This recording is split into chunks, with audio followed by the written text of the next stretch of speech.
on 97.3 ESPN and the free mobile app. Now, live from the Matt Black Kia Studios. What a move! Here's Josh Hennig. Josh Hennig here on Game Night on 97.3 ESPN FM, the 97.3 ESPN mobile app, and we are live in the Matt Black Kia Studios on Facebook, YouTube, and Twitter. Glad to have you guys on board the show today. We got NBA to talk about, Sixers, and more. Bryan Toporek from the NBA podcast and Forbes Sports NBA writer is going to join us coming up at Mike Gill is doing the shimmy as he walks out the door. Bryan Toporek will join us at 6:20 tonight to get more into the NBA, because now there's a rumor there's about 200 Ben Simmons rumors, and I don't even think half of them are real, to be honest with you. But we'll get into all the NBA stuff as well as the coaching hires over the weekend, everything that's going on with that. Plus, we got to talk about the Phillies. The Phillies fiasco over the weekend. I mean, this Phillies team is just an absolute dumpster fire. But they're a dumpster fire. You just can't look away. You just can't look away. And that's the craziness of it. The craziness of it is you have a team that there's so much of a mess that you can't look away. So we'll get to them as well here on Game Night on 97.3 ESPN. Get a text board is open, 609-403-0973. 609-403-0973. Plus, we are live on Facebook, YouTube, and Twitter, where you can chime in on the stream throughout the show. Of course, we get to all of your thoughts throughout the show as we go along. Also, don't forget to check out my latest article over at 973ESPN.com and the 973 ESPN mobile app about the lessons the Sixers need to learn from the postseason. Because they're all sitting at home. They had nothing else better to do. They could watch some of these games out there. And if you're the Sixers, there's 3 takeaways I have from the playoffs so far. And I think that's the reason why Ben Simmons will be traded before next season. And I'm sticking to that opinion until I'm proven otherwise. As I said last week, you don't think about a divorce and then not have a divorce. You don't think about a future without somebody unless you move on from that person, or you're going to move on from that person anyway. So as I wrote over at 973ESPN.com, number 1 is the Sixers need to have more versatile, tough-minded players if you want to win a championship. Remember, Danny Green goes down, and it's like they were lost and confused half the time. There were moments during the playoffs where, remember that second half, that game, where just Seth Curry and Joel Embiid were the only ones who scored? You can't have that. The Bucks lost Dante DiVincenzo. It didn't matter. The Clippers have played 6 straight games without Kawhi Leonard before tonight, and they're 3-3. Chris Paul missed a couple games. Cameron Payne steps up, plays huge.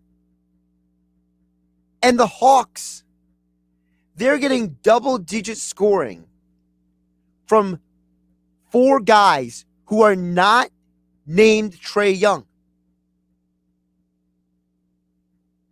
So you need more from your team if you're the Sixers.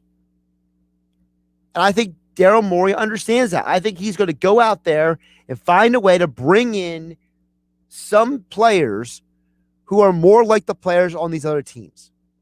Because as currently constructed, this Sixers team cannot and will not win a championship. Just look at the rest of the playoffs.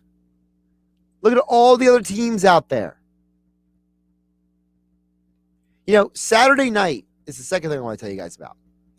Saturday night, I'm sitting there and I'm watching this 84-80 90s basketball style Suns, Clippers, rock fight. Just a rock fight. Just 2 teams just not able to make a shot, just playing stupid, crazy defense. And it came down to free throws and a bunch of situations at the end. You know, we all hear the terms, the will to win, you play to win the game. You know what? the Suns Clippers really proved that somebody had the will to win that night. My goodness. By the way, that's the first game we've seen like that. The Bucks beat the Nets in game 3 of their series, 86-83. So the Sixers had double-digit leads in multiple games in the playoffs, and they lost those games. They need to be more tough-minded. It doesn't matter how much talent you have on the court. You know the Clippers are 3-3 without Kawhi? 3-3. You know why? Because guys have been stepping up. Reggie Jackson's averaging 22.5 points per game without Kawhi. Terrence Mann, 15.5 points per game without Kawhi. It's not just Paul George out there.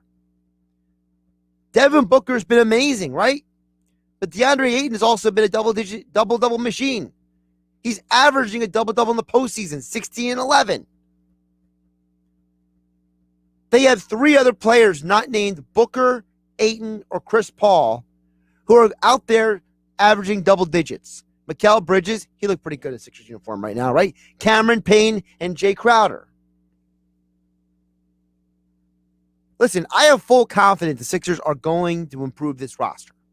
But I just hope they learn from what I'm seeing. Because if I can see it, and I'm no basketball executive, basketball savant here, if I can figure it out, I'm sure that Daryl Morey and Doc Rivers have to figure it out too.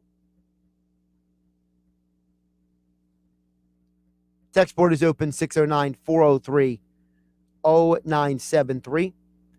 To get on the conversation here on 97.3 ESPN. Again, we're going to be digging deep into the NBA and the Sixers coming up with Bryan Toporek coming up at 6:20 tonight. If you listen to 97.3 ESPN FM, the text board is open, 609-403-0973. The 97.3 ESPN mobile app, 609-403-0973 is the text board. We are also live on Facebook, YouTube, and Twitter. You want to jump in that stream, get in the comments section. We will read your comments a little bit later in the show. But I can't neglect the Phillies situation. And we talked some about this on Saturday's show. And that is, this Phillies team just doesn't have it. It doesn't have leadership. It doesn't have fundamental intangibles. They're hanging on by a thread in this playoff race. And like Mike Gill said, when one of your leaders goes out there and says, you guys got to say more nice things about us. I'm sorry, what? It's the media's job to tell the truth and the whole truth. Not the media's job to placate the players or kiss up to them. Scott Lauber was on with Mike Gill a little bit earlier. And he talked about the Phillies in a weak NL East. Take a listen. Of course, it might help if I actually queued up the right file. Oh, my goodness. It's one of those days. All right. Here's Scott Lauber earlier with Mike Gill in the Sports Bash. They are relevant in the sense that their division is not very good. No one's really running away with it, including the Mets, who are playing the best out of everyone and who have been banged up and who really should have, once they get fully healthy, you would think they should have their best baseball ahead of them. But the Phillies are in the thick of it, amazingly, given that they have not played well. And so they are underachieving, but they are also, I think if they pull it together, I had them as probably a near playoff miss anyway. But they're still in it. Shamefully enough, despite the numerous blown saves, despite the numerous poor at-bats, despite the numerous errors in the field, this team is still in the middle of a National League East race. I can't believe it. The numbers don't lie, folks. The Mets are the only team above 500, and the Phillies are 5 games behind them at 36 and 39. All the Phillies have to do is jump over 2 teams that are also under 500. The Nationals and the Braves. The Nationals are 37-38. The Braves are 37-40. The Phillies are right there in the middle of the pack. We know there's only one team coming out of the National League East. But the Phillies just can't get out of their own way. Now, I don't hate Girardi. I don't think Girardi's an idiot. I'm not one of those people. But there's something to be said with the fact that this manager has made a lot of weird decisions. And his reasoning for those decisions is extra weird.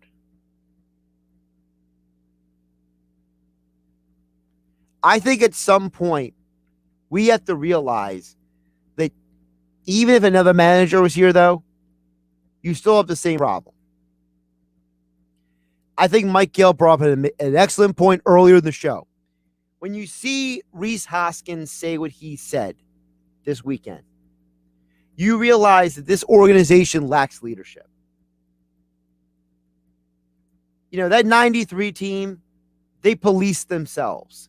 They didn't need the manager to not do this or do that in order for them to win. That 2008 Phillies team, do you think Charlie Manuel was really some savant in pushing buttons? No, they were a team that had leadership. And they stuck together and they fought for each other. I don't see that with this team. I see a team that's just trying to stay above water. They're just trying to keep their heads from getting too far under. And that in and of itself is a problem. That in and of itself is a huge problem. And if I'm Dave Dombrowski, I got to make a decision soon. Am I serious about trying to win this year? Because you can win this year, but are you serious about it? It's not an insurmountable NL East lead. And listen, there are trades that you can make with this roster. They're not going to bring back some sort of superstar, but you can move on from Rhys Hoskins, or you can unload maybe a player or two, whether it's some package deal that's Hoskins and a couple other guys, and get something in return. Listen, there are teams that want Ben Simmons, despite the Sixers fan base who thinks they know everything. There are teams that apparently are interested in Ben Simmons. Well, if there's NBA teams interested in Ben Simmons, I'll tell you right now, someone will trade for Rhys Hoskins. Someone will trade for Gene Segura. Somebody will be all right if you throw on Andrew McCutchen into a deal. Or Odubel Herrera. Sports, there's always a trade that you don't see coming.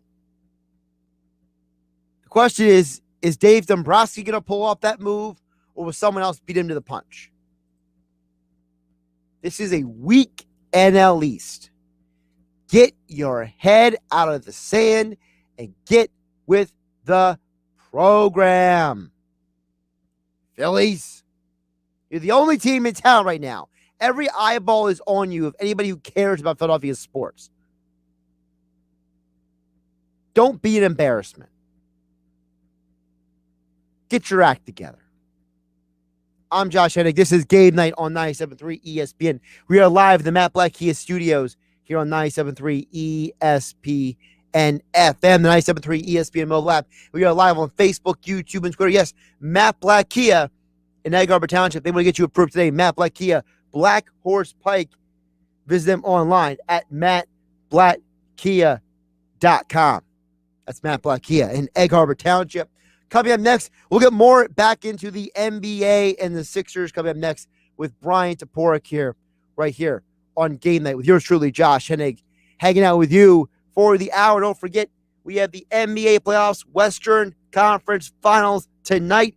Can the Suns take down the Clippers? They have a 3-1 lead. Find out tonight. Here are the action for that tonight on 97.3 ESPN. Coverage begins at 8:30. Then tomorrow night at 8 o'clock, Hawks, Bucks, Game 4. You're home for the Sixers, the NBA playoffs, the NBA finals, and more. 97.3 ESPN FM.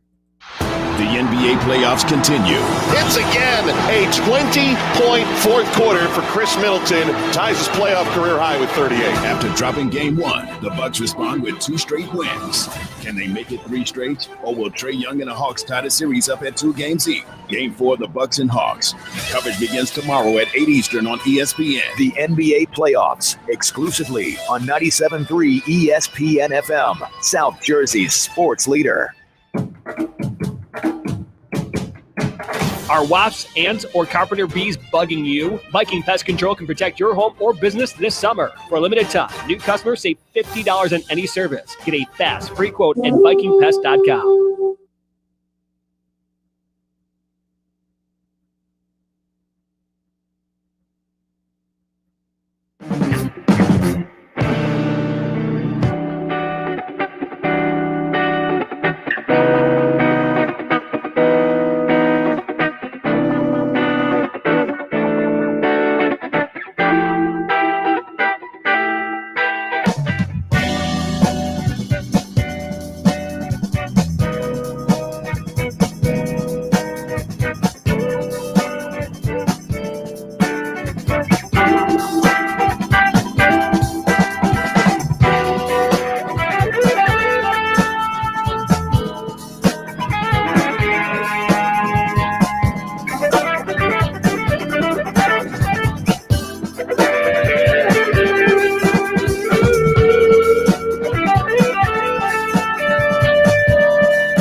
When you support your local small businesses, it helps keep your neighbors employed, helps kids save for college, and strengthens your community. And Town Square Media South Jersey puts local businesses in the spotlight. First Bank of Sea Isle City, Cape County's community bank. Dr. Lyle M. Back for everything from skincare to cosmetic surgery. Go to ilovelylback.com.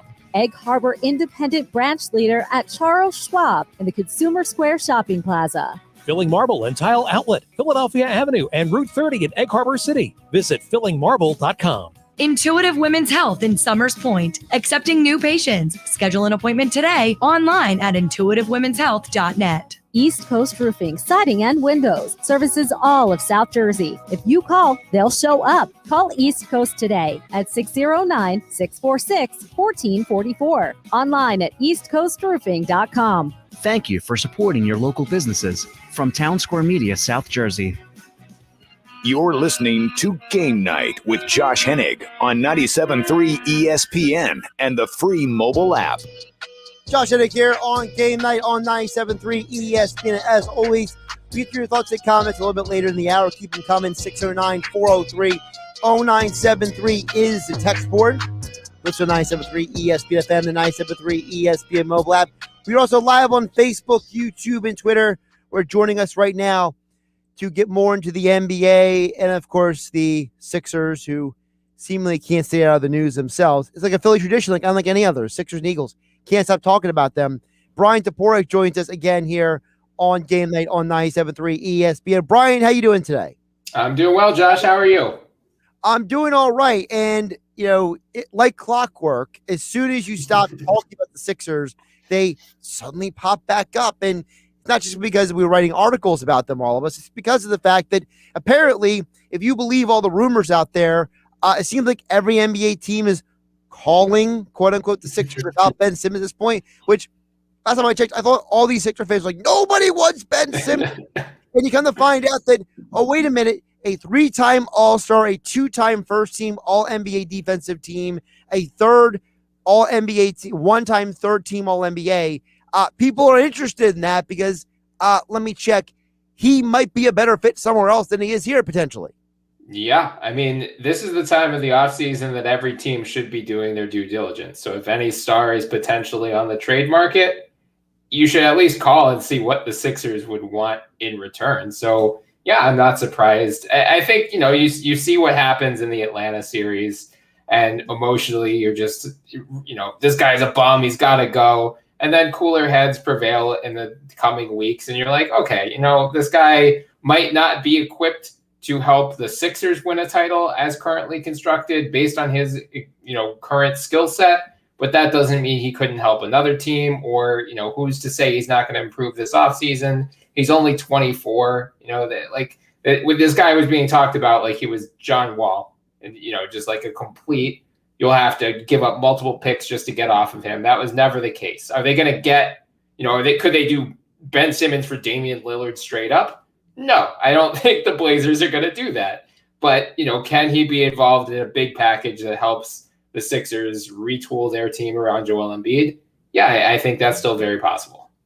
And the big key, Bryan, is at the end of the day, who the guy in charge is. Yeah. It's not Sam Hinkie. No offense to Sam, but he did make his mistakes along the way. Okay, he's not Colangelo, who is a complete imbecile. This is not as you've called it, the Sixers cabal with Brett Brown and the Shadow Council. All right, and it's not Elton Brand in his first time ever in an executive position. No, this is the man who makes some of the craziest trades in NBA history work, Daryl Morey. So if anybody can make a Ben Simmons trade work to the benefit of the Sixers in a way that maybe no one can foresee, and maybe it is the Warriors or the Timberwolves or the Pelicans or whoever else, it would be Morey. Yeah, and I think that's the reason you bring an executive like Daryl Morey in. You want to have the confidence that the person running your team, if you do have a situation like this where you end up having to break up the Embiid-Simmons core, if that's the path he decides, I'm confident. Like, this is the first time in 5 years that I felt confident in the Sixers front office heading into the offseason. That I know they're going to make the right moves. I mean, I think he made more good moves than bad last year, turning Al Horford and Josh Richardson into Danny Green and Seth Curry, getting Maxey at 21. You kind of whiffed on George Hill at the trade deadline, but you could at least understand the reasoning behind it. And even still, George Hill is now a $10 million contract that they can dangle for salary matching this offseason. So, I think Morey, I'm sure, has been making his calls. Adrian Wojnarowski reported last week that he met with Ben Simmons' agent at the Combine to at least discuss, Ben didn't request a trade, and he's under contract for 4 more years. So even if he did, good luck. The Sixers don't have to trade him this offseason. But, I'm sure those conversations are ongoing. And Morey, I have no doubt, is racking up a ridiculous phone bill right now, probing the league, trying to see. Again, he's got to do the same thing that every other team does. Call 29 other teams and say, if we were to shop Ben Simmons, what would you be willing to offer? And no team is going to give their best offer right away. But if you can at least, find a starting point and then try to bridge the gap from there, I'm sure he's going to be trying to do that over the coming weeks. And part of that reason he has to do it is because, shameless plug, I just wrote about this today at 973ESP.com. One of the lessons I think the Sixers can learn from the 4 remaining teams in the playoffs is the fact that none of those guys are doing it by themselves. Remember that one game where it was just Seth Curry and Joel Embiid were the only guys who scored in the second half? That's embarrassing. You know what? The Clippers are now 3-3 without Kawhi. And the margin they've lost by in those 3 losses is combined 11 points. I don't think that's an accident, Brian. Look at the other teams. Chris Middleton has come up huge. All right. Devin Booker, and outside from him and Chris Paul, there's 3 or 4 other guys all scoring double digits. Trae Young has a good supporting cast around him. I think it's pretty obvious to anybody who has 2 eyes, who probably knows more basketball than I do, if I can figure it out they can, that Joel Embiid just needs more around him. Yeah, and I think, a lot of the focus this offseason will understandably be on Ben and whether they trade him and what they get back for him. But that's not the only decision they have to make. If they keep the number 28 pick, can they get an impact contributor with that pick? Do they shop that pick maybe to bring in someone using their trade exception? Who can they sign with their taxpayer mid-level exception, most of which they didn't use last season? I think what we saw in the playoffs, the way I've been framing it, is kind of like death by 1,000 cuts. It wasn't one single mistake that undid them, but they've made a ton of mistakes over really the last 5 years. And we saw it just deplete in terms of surrounding talent. Like, I love Mike Scott as a person, and I love what he represented, but giving him the room mid-level exception for 2 years and then having him be unplayable in the playoffs this year, that takes away one rotation piece. I think, I asked Daryl during his presser last week, is there anything that you can take away from the 4 conference finalists? And he said, that's a good question, but it's still early. We're going to go over that in the coming weeks.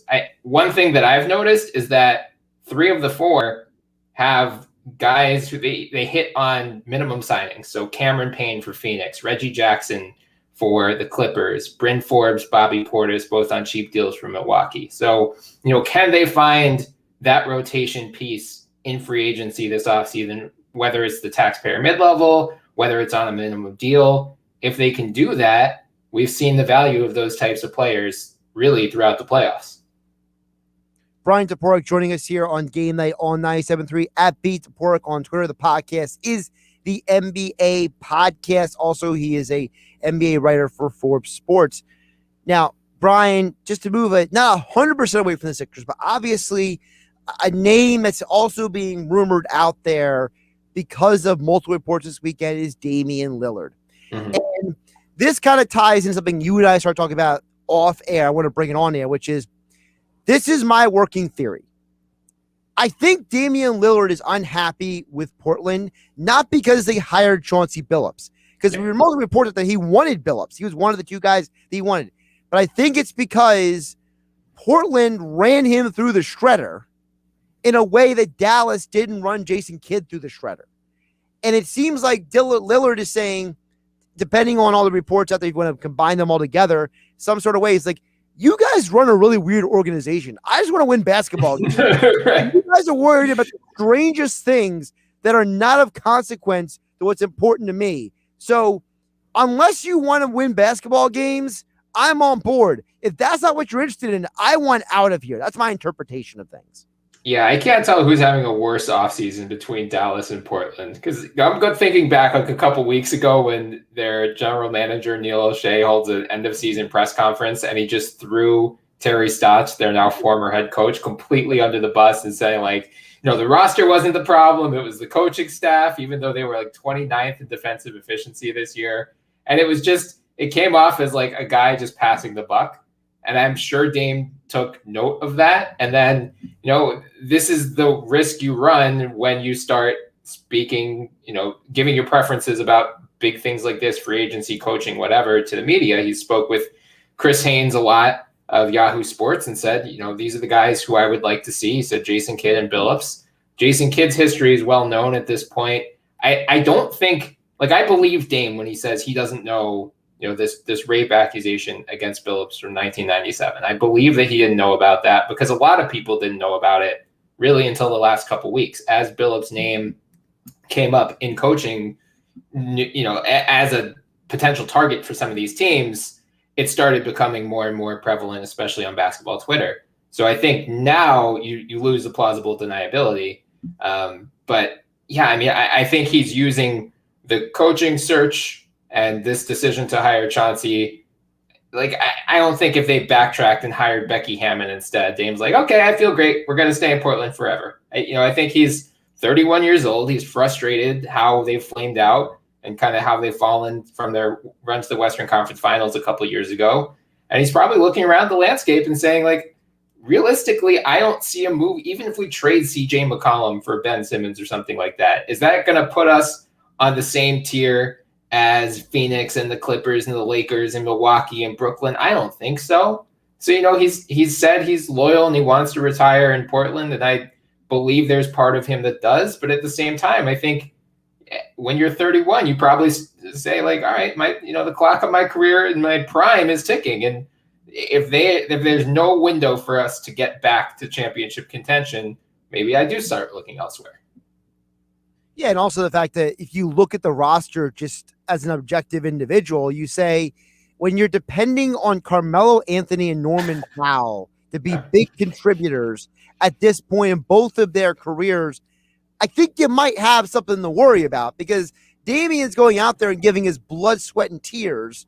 And the big move they made at the trade deadline was trading Gary Trent for Norman Powell, which wasn't exactly an upgrade. It was kind of like a marginal move. And if you're Damian Lillard, you're thinking, at least I would if I was him, I'd be like, are you guys seeing what I'm seeing? Like, do you understand what's going on? And as you said, when you throw the coach under the bus, there's a part of the player that's like, wow, I didn't expect that coming out of here, especially the fact that Stockton was there for a decade.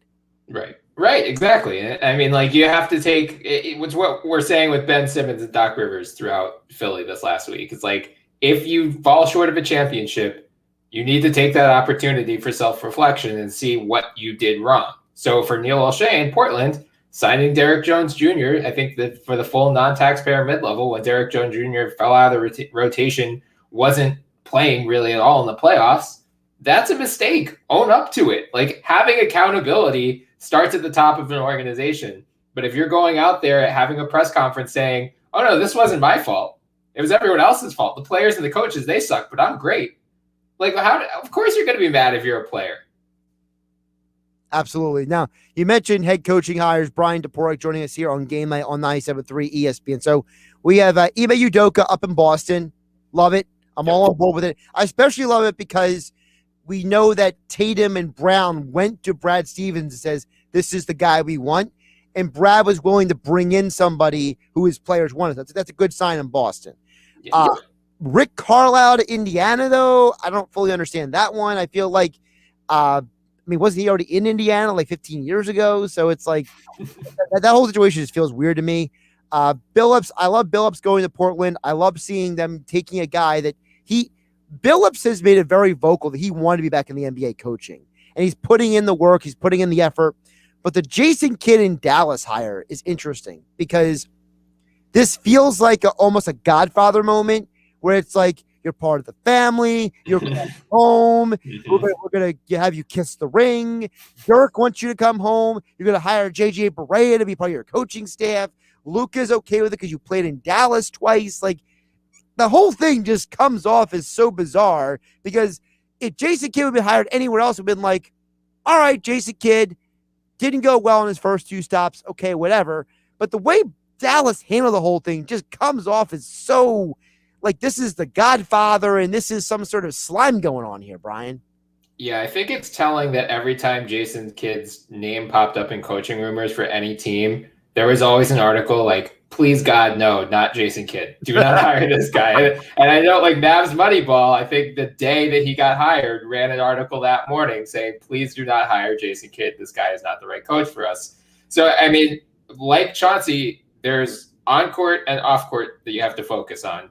Mm-hmm. Off-court, Kidd was arrested for, domestic violence in 2001.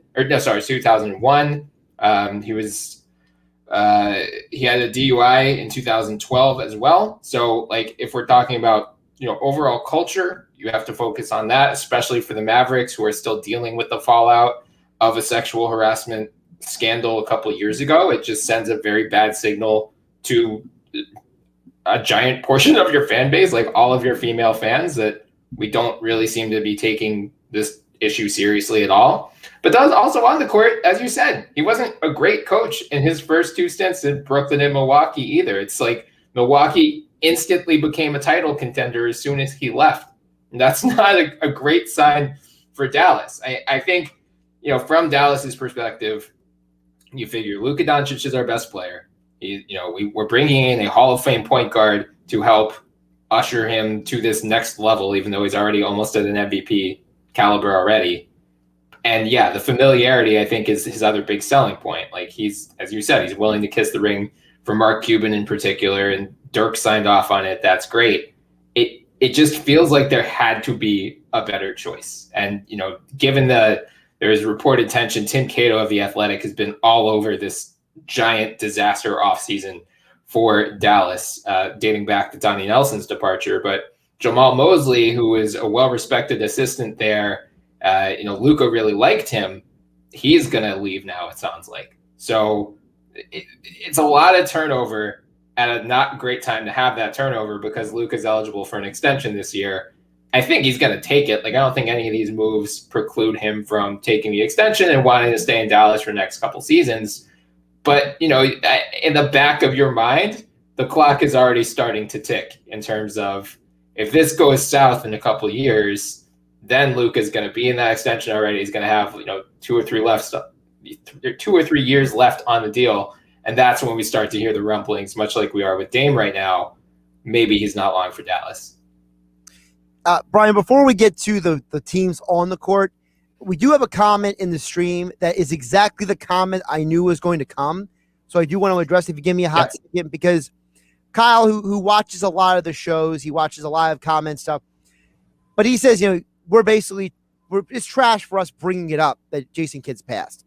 And I want to explain to Kyle, the reason why we're bringing it up is because the Portland just ran Chauncey Billups through the shredder for his off-the-court issues. Dallas didn't run Jason Kidd through the same shredder. Okay, it almost felt like a fait accompli that they were hiring Jason Kidd and hiring Nico Harrison as their new GM, the guy from Nike. We kept hearing about, Portland is re-interviewing Mike D'Antoni, who's never won a championship at any level, basically, except for some random league out in the middle of nowhere, for a job that the player Lillard wants a guy for. So we're explaining that on one hand, Portland is treating the coach situation one way and Dallas treating a situation completely different. So there's a double standard. So that's why it's got to be brought up, Kyle. It's being brought up because we live in a world where people don't want to report both sides of the story. They only want to report on the side of the story that suits them. Yeah, and I think ultimately, I saw Kendrick Perkins of ESPN went on air earlier today and said, he kind of defended both guys. And, it's a tricky conversation because, when, you can't say that these guys don't necessarily, we're not saying they don't ever deserve to work again, but where is the line in terms of, do they deserve a second chance as an NBA head coach when there's only 30 of these positions to go around and far more qualified candidates than there are spots? Should there be a higher standard, even if, back in Billups's playing days, this didn't come up, or back in Kidd's playing days, or back in his early coaching days, these things weren't as much of an issue. We can have this day of reckoning, better later than never. Yeah, and at some point, it's listen, if we're going to move on, we're going to move on, right? But, I just don't like the fact that they, Chauncey, they treat him one way, Jason gets treated another way. That's my biggest problem. I don't like double standards. I have a big problem with double standards, but that's just me, Bryan. That's fair. Yeah, it's a tricky situation to navigate here, and I'm glad that these conversations are at least coming up. I think it would have been really gross if, for both Portland and Dallas, if they tried to sweep this under the rug and no one would talk about it. I know Portland is having a presser tomorrow to officially introduce Chauncey, and I'm sure they're going to have questions asked about this situation, and I'm really curious to hear what they have to say. All right, Bryan Toporek joining us here on GameNight on 97.3 ESPN. Let's get to the court tonight. Game 5, Suns, Clippers. We saw 90s basketball on Saturday. Basically, nobody could make a shot for half the quarter in the fourth quarter, but it was a slug-out fight. And listen, I don't know if the Clippers are going to win this game tonight, Bryan, but I think it's a huge hat tip to that organization to say, we were competitive despite the fact that our best player isn't on the floor. I want the Suns in the NBA Finals. I think this could be the year Chris Paul finally wins the championship. But I'm not going to be mad if the Clippers win tonight because the Suns can still win it in Game 6. And, Bryan, let's be realistic. This Clippers team, Paul George, Reggie Jackson, Ty Lue, they've shown us a lot in these playoffs. Yeah, they definitely have. I think, you can look back to last summer when the Sixers were potentially pursuing Ty Lue, and then Doc Rivers becomes available and they go for him instead. But you have to wonder, seeing the adjustments that Ty Lue has made throughout the playoffs, how the Sixers would have fared with Ty Lue instead of Doc. That said, I mean, look, the Clippers, they just have no business being here right now. As soon as Kawhi went down in that Utah series, they're tied 2-2, going to Utah for Game 5. My podcast co-host and I wrote them off completely. We said, this thing is over. Probably over in 6. We just, we buried them. And Paul George, for as much crap as he caught last year, the Pandemic P nickname, no Paul George slander this offseason. He's been fantastic. The Clippers organization's just done an amazing job. And I think it's a testament to all of them for just never backing down despite all of the mounting issues they faced. No, I think what we're seeing now, they just have dead legs. I think they played every other day for the past month. They didn't have a big break because they keep going to having these series extended as long, 7 in the first round and then 6 in the second round, and their series starts 2 days later. So, they're just exhausted, and down your best player, what do you expect from them? Like they're going to lose this series, but I don't think they should be looking at this as a failure of a playoff run. And I don't think Kawhi heading into free agency is looking at this Clippers roster and thinking, oh no, I got to leave. I got to get out of here. There's no chance. Then on the Eastern Conference side, we have the Hawks and the Bucks. Obviously, Trae Young, you don't like to see him sprain his ankle. They're saying it's a bone bruise. All right, but we know those things are pain threshold situations. And Trae said he was having trouble doing what he usually does. So is it time to just check the Hawks off as they're cooked? I think, yeah. I think most likely, maybe Trae surprises us and steals one more game. But going into this series, I thought it was the Bucks to lose as long as they just didn't play stupid. And they played pretty dumb in Game 1. But now they've really seemed to find their rhythm. Game 2, they just annihilated the Hawks. In Game 3, they made some smart adjustments as well. Chris Middleton has been fantastic in Game 3 in particular. Drew Holiday struggled last night, but was good earlier in the series. I just think the Bucks have too much firepower for this Hawks team. And, frankly, the Hawks are playing with house money at this point. Like, they should not have beaten the Sixers, and they did, but the Bucks are a better team than the Sixers were, and the Bucks are playing with far more confidence than the Sixers did. So, yeah, I think there's a real chance the thing is over in 5, and I'm ready to pencil in a Bucks-Suns finals. My brain has already moved on to that.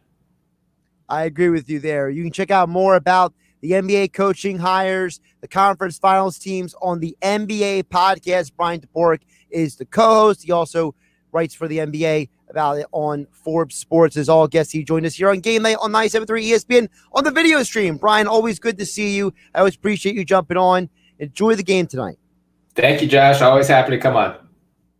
Josh Hennig here on GameNight on 97.3 ESPN. We'll get back to you more of your thoughts and comments right here on GameNight on 97.3 ESPN FM.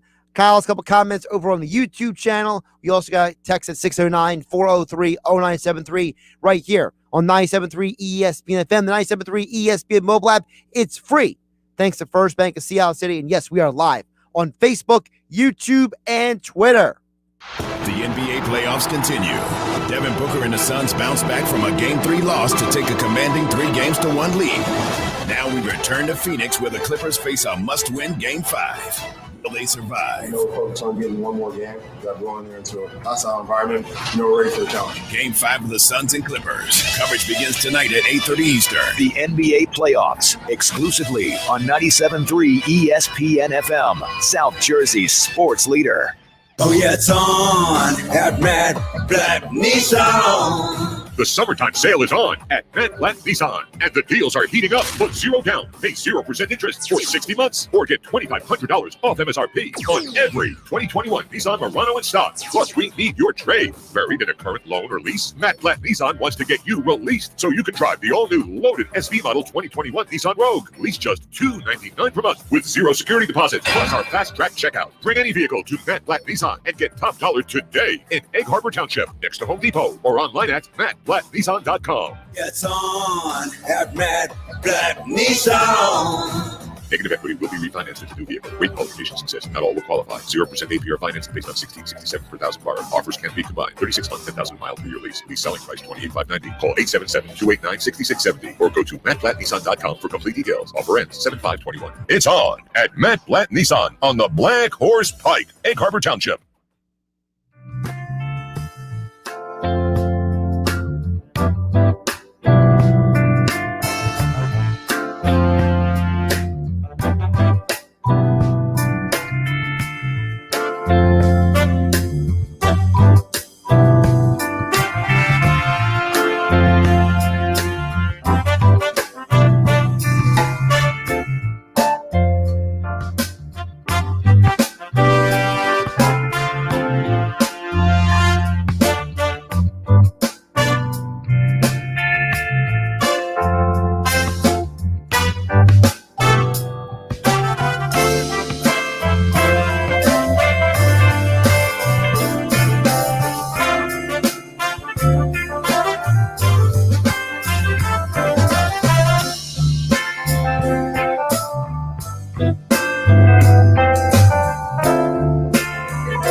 If you're ready to get back to work or are just thinking of changing careers, 97.3 ESPN FM's virtual job fair is the place to start. Just go to the 97.3 ESPN app and tap on Job Fair. You'll find exciting opportunities from a variety of local businesses, including Amco Total Car Care, Black Horse Pike, Egg Harbor Township, Release Boatworks in Egg Harbor, Maurice Piers in Wildwood.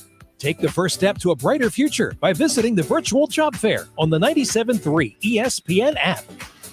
Now, more Game Night with Josh Hennig on 97.3 ESPN and the free mobile app. Josh Hennig here on Game Night on 97.3 ESPN. Before we get to your guys' thoughts and comments. Okay, my friends over at FanDuel Sportsbook. What's up, basketball fans? If you've been watching the NBA playoffs from the sidelines, now it's the perfect time to get in on all the action. because Game 5 of the Western Conference Finals is tonight, Suns and Clippers. Tomorrow night's Game 4, Bucks versus Hawks. And you get in on all the action with FanDuel Sportsbook, because during the conference finals, new users get 30-1 odds on any team to win their next game. When you sign up with my promo code Hennig, new users get 31 odds on any team to win their next game. That means you could win $150 on a $5 bet. So if you think the Suns are going to win tonight, or the Clippers are going to pull the upset, whatever you think, you can bet on FanDuel Sportsbook just like I have been doing all season long. And there's so many ways to win with FanDuel throughout the playoffs. Their app is simple to use with unique and fun bet types, such as same-game parlays and exclusive, always-on promotions that get more action out of every game day. New users, sign up now with my promo code Hennig. Again, that's promo code Hennig to unlock 31 odds on any playoff team to win their next game exclusively on the FanDuel Sportsbook app. Must be 21 order to play. Present in New Jersey. New users only. Must wager in designated offer market. $10 first deposit required. $150 max bonus. See full terms at sportsbook.fanduel.com. Gambling problem? Call 1-800-GAMBLER. All right, let's hear from you guys. Text board is open, 609-403-0973. Also, a couple comments on the YouTube feed. Texter chimed in a little bit earlier in the show at 609-403-0973. Says the Phillies are like the Eagles. They're just hanging around in a bad East division. Listen, man, sometimes you got the situation, how it plays out. You can't control everything. You can't control your division. You can't control who your opponents are. You got to play what's in front of you. And you know what? If you have a chance to make the playoffs for the first time in the decade because your division stinks, then you know what? Make the playoffs. That's what I got to say to the Phillies. If you have a chance, if you believe you can be competitive in a weak division, then pick up your face and get the job done. Stop making excuses. You haven't made the playoffs in 10 years. It's absolutely ridiculous. Ridiculous.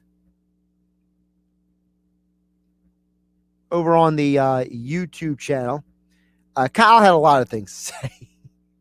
So, Kyle, I do appreciate you saying these things, but I thought that you brought up an interesting thing. You said you mentioned about Damian Lillard coming to Philly, and you mentioned the idea of Tyrese Maxey, Pickett Harris going to Portland. And I kind of want to lay out something for everybody out there, and that is, I genuinely believe, now, I can be proven wrong because Daryl Morey found the team to take the Al Horford contract. But as a general principle, I think Tobias Harris his contract is untradeable. He actually has a fatter contract than Ben Simmons does. And I think that Simmons' contract, combined with the fact that there's always a team that thinks that they can make a player work when somebody else can, that's what makes him tradable. I've been on the record, I don't want to trade Maxey. If you have to trade Maxey, all right. But it better be for someone like Damian Lillard or someone like that. I'm not trading Maxey for Andrew Wiggins or D'Angelo Russell or any of those guys. Listen, I'll stand by my belief. I think Maxey can be a really, really, really all-star caliber NBA player. I think if you're serious about building for the future while winning in the present, I think Maxey has the maturity. I think he has the mental fortitude to do that. I don't want to trade him. If you have to trade him, I get it. But like I said, I don't think that Tobias Harris's contract is a tradable asset at this point. I think Ben Simmons' contract is much more of a tradable asset. If you look at the numbers, you break it down, you realize that the length of years left on Simmons' contract combined with the total value, it's more digestible for another team to say, I'm going to get a fat contract for a guy who's been a 3-time All-Star than a guy who's been a 0-time All-Star. The guy's been a 2-time NBA first-team All-Defense versus the guy who's been no accolades on his resume, Tobias Harris. I'm Josh Hennig. This is Game Night. Catch you tomorrow. Health Update with Robin Stoloff. Learn more, live better. Want to improve your brain function? Do a cardio workout. One study found that after one treadmill session, exercisers learn new words 20% faster. Why? Because getting your heart pumping delivers more oxygen to your brain, and that stimulates new growth in the areas that control multitasking, memory, and planning. Another way exercise can transform your life, you'll be happier at work. According to the University of Bristol, on days when workers participated in an on-site fitness session, they reported thinking more clearly, getting more done, and having better relationships with their coworkers. So there you go. In addition to being healthier, exercise can make us happier and even smarter. I'm Robin Stoloff for Health Update. Health Update with Robin Stoloff, empowering you to live a healthier life.